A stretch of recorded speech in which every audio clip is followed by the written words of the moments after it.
Every empire has a weapon. Rome had its legions. Britain had its navy. America? It has the dollar. But here's the paradox. The US owes over $34 trillion, yet the world still treats its money like gold. Why? Why does every country bow to the green paper printed in Washington? This is the story of how the US dollar became the world's master, not through war, but through money itself. In the 1940s, the world was on fire. Europe was shattered, Asia in ruins. But across the Atlantic, America stood tall, its factories booming, gold vaults overflowing.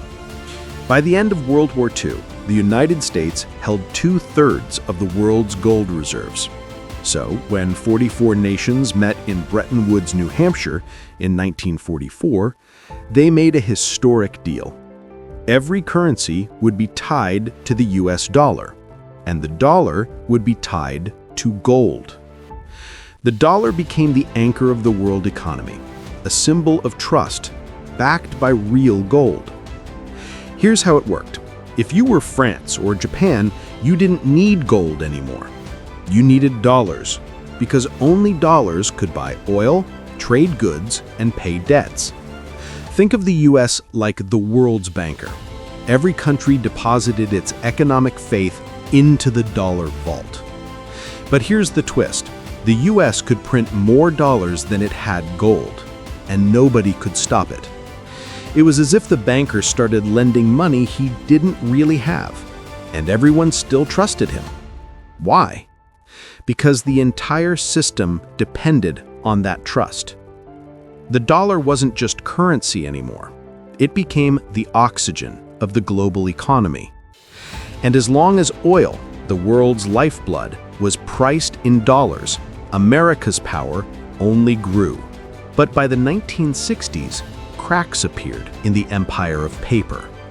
The Vietnam War, the space race, welfare spending.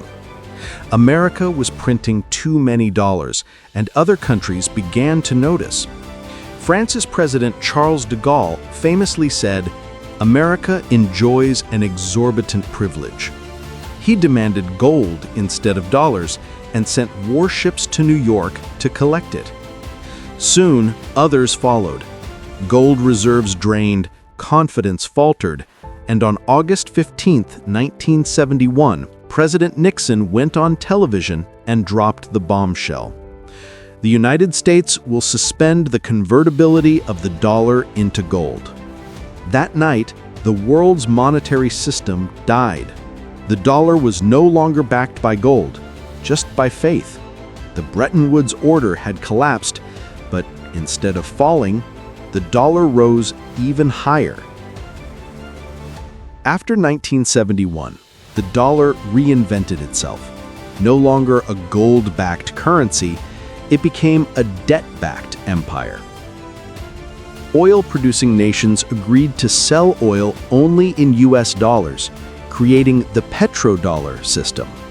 Now, if any country wanted oil, it first had to buy dollars.